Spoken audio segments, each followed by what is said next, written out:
আরেকটি কথা বলা হয় কি, যে এই শবে বরাতের রাত্রিতে মানুষের ভাগ্য লিপিবদ্ধ করা হয়। এ ব্যাপারে একটি হাদিস এসেছে, আপনাকে একটু শোনাই।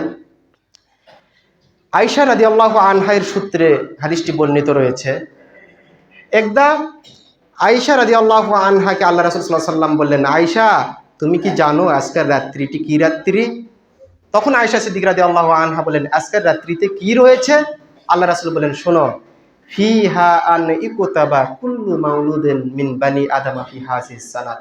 এই রাত্রিতে চলতি বছরে যারা জন্মগ্রহণ করবে তাদের নাম লিপিবদ্ধ করা হয়। ওয়াফিহা আন ইকুতাবা কুল্লু হালিকিন মিন বানি আদম ফি হাযিহিস সানাতে। আজকের এই রাত্রিতে চলতি বছরে যারা মৃত্যুবরণ করবে তাদের নাম লিপিবদ্ধ করা হয়। ওয়াফিহা তুরফা ওয়া আমালুহুম। আজকের এই রাত্রিতে মানুষের আমল সমূহ উপরে উঠে নেওয়া হয়। ওয়াফিহা তুনজালু আরযাকুহুম।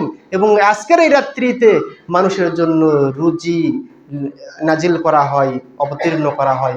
অথচ ইমাম বাইহাকি রাহমাহুল্লাহ এই হাদিসটি আদ-দাওয়াতুল কাবির গ্রন্থের মধ্যে বর্ণনা করার পরে তিনি নিজেই বলতেছেন এই হাদিসটি জয়ীফ, দুর্বল, গ্রহণীয়। অথচ চলতেছে বাংলাদেশে যে আজকের রাত্রিতে এগুলো সবকিছু করা হয়, অথচ হাদিসটি জয়ীফ, সহিহ নয়, সহিহ নয় হাদিস।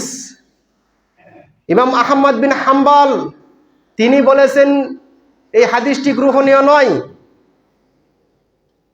এরপরে ইমাম বুখারী রাহিমাহুল্লাহ তিনি বলেছেন হাদিসটি গ্রহণীয় নয়।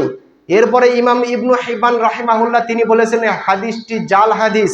ইমাম ইবনু হিব্বান রাহিমাহুল্লাহ বলেছেন।